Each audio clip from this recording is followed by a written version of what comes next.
ಒಂದು ನಿಮಿಷ ಯಾರು ಗದ್ದು ಮಾಡಬೇಡ್ರಿ ಸರ್. ನಾವು ಶಾಂತಿಯುತವಾಗಿ ಮಾಡೋದು. ನಾವು ಯಾವುದು ಕಾನೂನಿನ ಕೈ ತೊಗೊಂಡು ಮಾಡೋಂಥವ್ರಲ್ಲ. ನಮ್ಮ ಬೇಡಿಕೆ ಬಂದಂಥ ಮನೆಗಳನ್ನು ನಮಗೆ ಮರು ಕೊಡ್ರಿ ಅಂತೇಳಿ ಎಲ್ಲ ಫಲಾನುಭವಿಗಳು ಬಂದಾರೆ. ನಾವು ಶಾಸಕರು ಇಷ್ಟು ಜನ ಫಲಾನುಭವಿಗಳು ಇದೀವಿ ಇಲ್ಲ ಯಾರು ನೋಡಲಿ, ಅವರೇ ಬಂದು ನೋಡಲಿ. ಅದಕ್ಕೆ ನಮಗೆ ಶಾಂತಿಯುತವಾಗಿ ಹೋರಾಟ ಮಾಡೋಕ್ಕೆ ತಾವು ಅವಕಾಶ ಮಾಡಿಕೊಡ್ಬೇಕು. ರೋಡ್ ಪಕ್ಕ ನಮ್ದೇನು ಅಭ್ಯಂತರ ಇಲ್ಲ. ರೋಡ್ ಮೇಲೆ ಬಡ್ದು ಆಯ್ತು, ಅವ್ರಿಗೆ ಗೇಟಿಗೆ ಕೊಡ್ತೀವಿ.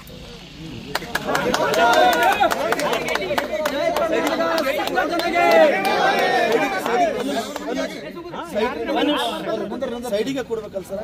ಆಯ್ತು, ತಮ್ಮ ಗೌರವ ಕೊಟ್ಟು ಸೈಡಿಗೆ ಕೊಡ್ತೀವಿ, ಅವ್ರ ಮನೆಗೆ ಗೇಟಿಗೆ ಕೊಡ್ತೀವಿ. ನೀವು ಹೆಂಗೆ ಹೇಳ್ತಾರೆ ಅಲ್ಲ, ನಿಂದ್ರಿ ಕೊಡಮೋ ಇಲ್ಲಾಂದ್ರೆ ಬೇಡ ಇಲ್ಲೇ ಕೊಡ್ರಿ, ರೋಡಿಗೆ ಕೊಡೋದು ರೋಡಿಗೆ ನೀವೇನು ಹೇಳ್ತೀರ ಅದನ್ನ ನಾವು ಕೇಳ್ಕೊಂಡು ಹೋಗ್ತೀವಿ. ಈಗ ಆಯ್ತು, ಇಲ್ಲಾಂದ್ರೆ ಸೈಡಿಗೆ ಕೊಡ್ಬೇಕಲ್ಲ ಕೊಡ್ತೀವಿ. ಗೊತ್ತಾಗಬೇಕಲ್ಲ ಏನು ಹೇಳ್ತಾರೆ ಅನ್ನೋದು ಗೊತ್ತಾಗಬೇಕಲ್ಲ. ನಾವಂತೂ ಈಗ ನಾವು ಹೇಳಿದ್ದೀವಿ ಮುಂಚೆನೂ, ನಾವು ಜಿಲ್ಲಾ ಪಂಚಾಯತಿ ಸಿ ಅವ್ರು ಬೇಕಾದ್ರೂ ಬರಲಿ ತೊಂದರೆ ಇಲ್ಲ ಅಂತ ನಾವು ಹೇಳಿದ್ದೀವಿ. ನಾವು ಇವ್ರಿಗೆ ಈಗಾಗಲೇ ನಮ್ಮ ಸ್ಥಳಕ್ಕಲ್ಲಿ ಪ್ರತಾಪದ ನಾವು ಹೋರಾಟ ಮಾಡಿದಾಗ ಬಂದಿದ್ರು. ಅವರೇ ಬಂದು ಹೇಳಿದ್ರು, ಹೇಳ್ತಾರೆ ಸರ್ ಸಾಕಾಗಿದ್ರೆ ಹೇಳಿ ನೀವು ಹೋರಾಟ ಮಾಡಿ ಅಂತ ಹೇಳ್ತಾರೆ. ತಪ್ಪದ ಮಾಡೋದು, ತಪ್ಪದ ಮಾಡಬಾರ್ದು.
ಅಫ್ಜಲ್ಪುರ್ ಮತಕ್ಷೇತ್ರಕ್ಕೆ ಬರ್ತಕ್ಕಂಥ ಪ್ರತಾಪದ ಗ್ರಾಮ ಪಂಚಾಯತಿಗೆ ಅಂಬೇಡ್ಕರ್ ಆವಾಸ್ ಯೋಜನೆ ಬಸವ ವಸತಿ ಯೋಜನೆ ಅಡಿಯಲ್ಲಿ ಪ್ರತಾಪದ ಗ್ರಾಮ ಪಂಚಾಯತಿಗೆ 200 ಮನೆಗಳನ್ನು ಮಂಜೂರಿ ಮಾಡಿದರು.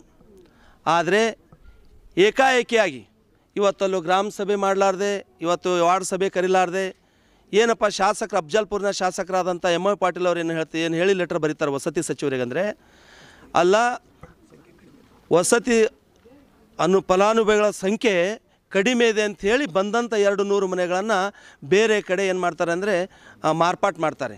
ಇವತ್ತು ಪ್ರತಾಪದ ವಲಯ ಇರ್ತಕ್ಕಂಥದ್ದು, ಜಿಲ್ಲಾ ಪಂಚಾಯಿತಿಯ ಕ್ಷೇತ್ರ ಇರ್ತಕ್ಕಂಥದ್ದು, ಹೆಡ್ ಕ್ವಾರ್ಟರ್ ಇರ್ತಕ್ಕಂಥದ್ದು, ಇವತ್ತು ಅವ್ರಿಗೆ ಯಾರು ಅವರಿಗೆ ಮಾಹಿತಿಯನ್ನು ಕೊಟ್ಟರು, ಇಲ್ಲಿ ವಸತಿ ಮತ್ತು ಫಲಾನುಭವಿಗಳ ಸಂಖ್ಯೆ ಕಡಿಮೆ ಇದೆ ಅಂತ ಕೊಟ್ಟಂಥವ್ರು ಯಾರು, ಯಾವ ಆಧಾರದ ಮೇಲೆ ಅವರು ವಸತಿ ಸಚಿವರಿಗೆ ಒಂದು ಪತ್ರ ಬರೆದ್ರು ಅಂತಕ್ಕಂಥದ್ದು ಬೇಡಿಕೆಯನ್ನು ಇಟ್ಕೊಂಡು ನಾವು ಈಗಾಗಲೇ ಪ್ರತಾಪನ ಏನಪ್ಪ ಅಂದರೆ ಗ್ರಾಮ ಪಂಚಾಯತಿ ಎದುರುಗಡೆ ಎಲ್ಲ ಒಂದು ಏನಪ್ಪ ಅಂದರೆ ಅಲ್ಲಿಂದ ಫಲಾನುಭವಿಗಳ ಜೊತೆಗೆ ಸೇರಿ ಅಂದರೆ ಅಲ್ಲಿಂದ ಇರ್ತಕ್ಕಂಥ ಜನರೊಂದಿಗೆ ಸೇರಿ ನಾವು ಪ್ರತಾಪದ ಗ್ರಾಮ ಪಂಚಾಯತಿ ಎದುರುಗಡೆ ಹೋರಾಟವನ್ನು ಮಾಡಿದ್ವಿ. ಇದೇ ಶಾಸಕರೇ ಅಲ್ಲಿ ಸ್ಥಳಕ್ಕೆ ಇ ಅವ್ರು ಬಂದಿದ್ದರು. ಇ ಅವ್ರು ಬಂದಾಗ ಇಲ್ಲ ನೀವು ನಿಮ್ಮ ಬೇಡಿಕೆಯನ್ನು ನಾವು ಈಡೇರಿಸ್ತೀವಿ, ನೀವು ಹೋರಾಟವನ್ನು ಕೈ ಬಿಡ್ರಿ ಅಂತ ನಮಗೆ ಕೇಳಿದ್ರು. ಆವಾಗ ಇಲ್ಲ ನಾವು ಬಾಯಿಂದ ಹೇಳಿದ್ರೆ ಕೇಳಲ್ಲ, ನೀವು ಏನಾದರೂ ನಮ್ಮ ಲಿಖಿತ ರೂಪಲ್ಲಿ ಕೊಡ್ರಿ, ನಾವು ಅಂದಾಗ ನಾವು ನಿಮ್ಮ ಮೇಲೆ ಒಂದು ಭರವಸೆ ಮಾಡ್ತೀವಿ ಅಂದಾಗ ಸ್ವಂತ ಶಾಸಕರೇ ಫೋನಿನ ಮುಖಾಂತರ ನಮಗೆ ಅಲ್ಲಿ ಬಂದಂಥ ಇ ಒ ಅವರಿಗೆ ಕರೆ ಮಾಡಿ ಫೋನಿನ ಮುಖಾಂತರ ಇದ್ದಂಥ ಎಲ್ಲ ಅಲ್ಲೇನು ಹೋರಾಟದಲ್ಲಿ ಕೂತಂಥ ಹೋರಾಟಗಾರರಿಗೆ ಒಂದು ಸ್ಪೀಕರನ್ನು ಆನಿಟ್ಟು ಅವತ್ತು ಶಾಸಕರು ಏನು ಹೇಳಿದ್ರು ಅಂದರೆ, ನಾವು 1 ತಿಂಗಳ ಒಳಗಡೆ ಆಗಿ ನಿಮ್ಮ ಮನೆಗಳನ್ನು ವಾಪಸ್ ತರ್ತೀವಿ, ನೀವು ಹೋರಾಟವನ್ನು ಕೈ ಬಿಡ್ರಿ ಅಂತ ಕೇಳಿದ್ರು. ಅವರು ಹೋರಾಟ ಕೈ ಬಿಡು ಅಂದಾಗ ಅವರ ಮಾತಿಗೆ ಗೌರವವನ್ನು ಕೊಟ್ಟು ಅವರ ಮೇಲೆ ನಂಬಿಕೆ ಇಟ್ಟು ನಾವು ಅವತ್ತು ಹೋರಾಟವನ್ನು ಹಿಂಪಡೆದ್ವಿ. ಆದರೂ ಸಹ ಕಳೆದ ಈಗ 1 ತಿಂಗಳು ಹೇಳಿ 2 ತಿಂಗಳು ಹೋಗ್ತಾ ಇದೆ. 1 ತಿಂಗಳು ಅವ್ರು 2.5 ತಿಂಗಳಿಗೆ ಹೋಗ್ತಾ ಇದೆ. ಅವ್ರು ಹೇಳಿರೋದು 1 ತಿಂಗಳು, ಆದರೆ 2.5 ತಿಂಗಳಾಗಿ ಹೋಗ್ತಾ ಇದೆ. ಇಲ್ಲಿವರೆಗೂ ಸಹ ಯಾವುದೇ ಅವರು ಮನೆಗಳನ್ನು ತರುವಂಥ ಕೆಲಸ ಅವರು ಮಾಡಿಲ್ಲ. ಹಾಗಾಗಿ ನಾವು ಒಂದು 3ನೇ ತಾರೀಕು ಪತ್ರಿಕಾಗೋಷ್ಠಿಯನ್ನು ಕರೆದು ಗಡುವನ್ನು ಸಹ ನೀಡಿದ್ವಿ. ನೀವು 20 ತಾರೀಕು ಒಳಗಡೆ ನಮಗೆ ಮನೆಗಳನ್ನು ನಮ್ಮ ಪ್ರತಾಪದ ಗ್ರಾಮ ಪಂಚಾಯತಿಗೆ ತರಲಿಲ್ಲ ಅಂದರೆ ನಾವು ನಿಮ್ಮ ಮನೆಗೆ ಮುತ್ತಿಗೆ ಹಾಕ್ತೀವಿ, ಅನಿರ್ದಿಷ್ಟ ಧರಣಿ ಮಾಡ್ತೀವಿ ಅಂಥೇಳಿ ನಾವು ಅವತ್ತು ಡಿಕ್ಲೇರ್ ಮಾಡಿದ್ವಿ. ಆದರೂ ಸಹ ಇವತ್ತಿನ ಶಾಸಕರು ಯಾವ ಬೇಸ್ ಮೇಲೆ ಮಾಡ್ತಾಯಿದ್ರು ನಮಗಂತೂ ಗೊತ್ತಾಗ್ತಾ ಇಲ್ಲ. ಇಷ್ಟೆಲ್ಲ ಜನ ಬಂದರೂ ಸಹ ಬೆಳಿಗ್ಗೆಯಿಂದ ಇಲ್ಲಿವರೆಗೂ ಸುಮಾರು 11:30ವರೆಗೂ ಮನೆ ಎದುರುಗಡೆ ಇರ್ತಾರೆ. ಇವತ್ತು ಹೋರಾಟಗಾರ ಇಲ್ಲಿಗೆ ಬಂದ ತಕ್ಷಣ ಬೆಳಗಾವಿ ಅಧಿವೇಶನಕ್ಕೆ ಒಂದು 10 ನಿಮಿಷ ಇಲ್ಲಿದ್ದೇನು ಫ್ಲೈಟ್ ನೇರವಾಗಿ ಬೆಳಗಾವಿಗೆ ಫ್ಲೈಟಲ್ಲಿ ಹೋದ್ರ ಇಲ್ಲೇ ಇದ್ದಂಥವ್ರು ಇವತ್ತು ಎಲ್ಲರನ್ನು ಒಂದು ಅಪಮಾನ ಮಾಡ್ತಕ್ಕಂಥ ಕೆಲಸ ಶಾಸಕರು ಮಾಡ್ತಾಯಿದ್ದಾರೆ. ದಯವಿಟ್ಟು ನಾವು ನಿಮಗೆ ಮತವನ್ನು ನೀಡಿದ್ದೀವಿ, ನಾವು ನಿಮಗೆ ಓಟನ್ನು ನೀಡಿದ್ದೀವಿ, ಓಟನ್ನು ನೀಡಿ ನಿಮಗೆ ಶಾಸಕರಾಗಿ ಮಾಡಿದ್ದೀವಿ. ಮತದಾರರಿಗೆ ನೀವು ನೋವು ಮಾಡ್ತಕ್ಕಂಥ ಕೆಲಸ, ಮತದಾರರಿಗೆ ಅನ್ಯಾಯ ಮಾಡ್ತಕ್ಕಂಥ ಕೆಲಸ ಮಾನ್ಯ ಶಾಸಕರು ಮಾಡಬಾರ್ದು ಅಂತಕ್ಕಂಥ ಒಂದು ಒತ್ತಾಯವನ್ನು ನಾವು ಇವತ್ತು ಮಾಡ್ತಾಯಿದ್ದೀವಿ.